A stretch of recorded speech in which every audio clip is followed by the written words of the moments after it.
fatahaad ka dhalatay webiga Shabeelle oo saameyn xoog leh ku yeeshay nolosha boqolaal kun oo qoys oo reer miyi ah. Deegaanada uu fatahaadkani saameynta ku yeeshay ayaa qiyaastii waxa ay degmada Wallaweyn kaga beegan yihiin dhanka bari qiyaasna 15 kiiloomitir. Tuulooyinkani hoos yimaada degmada Wallaweyn ee gobolka Shabeellaha Hoose ugu yaraan 14 tuulo ayuu saameeyay fatahaadkani. Si kastaba arrinta ha ahaatee, dadkani ayaa xilligani wajahaya xaalado adag iyagoo aanan haysan wax hoy ah oo ay ka galaan dabeesha iyo roobabka da'aya xilligani. Bismillahir Rahmanir Rahiim. Walaalayaal waxaan idin sheegaynaa in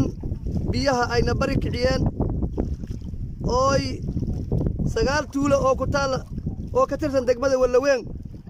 oo ku taala hareeraha oo degmada Wallaweyn oo ka Shabeellaha Hoose. waxaan idin sheegaynaa inaan barakacnay oo biina fasaahadiyeen ilmahayna aan qoorta ku wadanna. biyaha waxay ka yimideen Beledweyne biyo ka yimid waay jawhar ay soo mareen Beledweyne ay ka yimideen. walaalayaal waxaan idin sheegaynaa fasalkan kulama ay saang noo haystaan oo wax noo soo gurmada aan lahayn anuka oo ka tirsan degmadii Wallaweyn gaar ahaan Koonfur Galbeed ka tirsan. waxaan ka codsanaynaa dowladda Shabeellaha Hoose Koonfur Galbeed madaxweynaha lafta gareen waxaan ka codsanaynaa in aas gacan fiican nagu soo daya. walaalayaal aan u sheegaynaa waa gadoomiyaha degmada Wallaweyn Maxamed Siido Abdiraxmaan.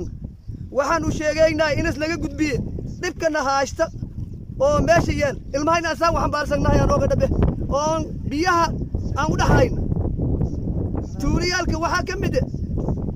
Balcad, Dabagalaay, Buulo Garas, Caday Dheera, Garas Buulo. qaar ka mid ah dadka deegaanka ayaa waxa ay baaq u direen madaxweynaha dowladda federaalka Soomaaliya mudane Maxamed Cabdullaahi Farmaajo iyo sidoo kale madaxweynaha dowlad goboleedka Koonfur Galbeed Cabdicasiis Xasan Maxamed Laftagareen iyo dhammaan hay'adaha samafalka iyo wasaaradaha ay shaqadani khusayso inay si degdeg u soo caawiyaan maadaama aysan haysan wax hooy ah oo ay guryahoodii ka soo barakaceen wax dalag ahna aysan jirin sanadkani. ay wadanka degmo weyn oo biyaha looga qaxay oo ilaaha ku madarnaade arsaq ugu waayay oo lamada fasal soo baxay oo beeri hatta lagu dilayn xoolo xunta ay laheen washinkii iyo ilmihii aan isku halug loo hooynin oo wax kale aan qaadna aan la'nahay oo beegad aan ku noolnahay oo beerka talabada ay laheen leeshi shalay aan soo degno oo diyalka aynu hore soo degnay oo aan ku fadhina meeshiis haas ay tahay biyo ay wada qabsadeen oo meel kale aan ku wada qaxna ay laheen waa ka barkacday miyaa waa ka wada barakacnaa waa ka wada bacay biyahaas intee ka mideen waxay ka mideen meel jawhar la yiraahdo webi waay mala hatta ma wata hada mala ay wataan intaas ka noolaan lahayn bort asaqay noqon lahaayeen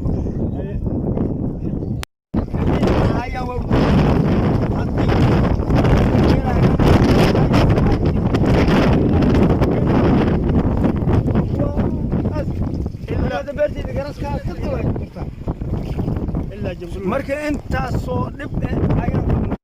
tuulooyinka soo barakacay dadkooda waxaan ku qiyaasnay 900 qoys ay banaanka iyo dhaxanta ajiifaan. haddii dawladda iyo dadka madaxtooyada waxaynu qaban u baahnaa haddii baahidan iyo dhilmaaydan iska dhex joognaa waa dhex joognaa.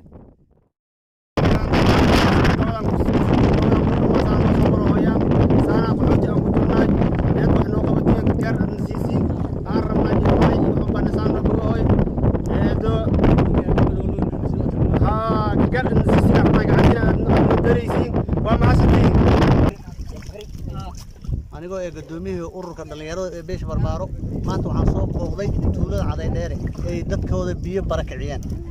dadkaasoo dowladda Koonfur Galbeed ugu baahan taakuleen Cabdicasiis Maxamed Laftagareen waxaan u sheegaynaa dadkan waa dadkiisii dadkii asaga oo macnaha oo ka tirsanaa macnaha oo xukuumay oo macnaha deegaankiisa oo simaanay way inuu dib u eego gudoomiyaha degmada Wallaweyn Maxamed Siido Abdiraxmaan cabashadan inuu gudbiyo asagana ilaahay garbiisa ku galo dadkan in dib loo soo eego kulay sidii u yaalin waa u jeedin ninkan xaaladiisa waa u jeedin meesha marayso haddii maanta waa la cabiraa ilaa hataa madama 30 kiilo dhibaata iska haysato beertu falay biyaha ka barakiciyay. marka dawladda waxaan ka codsanaynaa in macnaha dadkan ay dib u soo eebto kulli wixii ugu soo deeqayso ilaahay ugu soo qaaday ugu soo deeqdo sida ugu dhaqsiyaha badan xaaladooda aad ay u liidataa dad laba fasal barakacay waa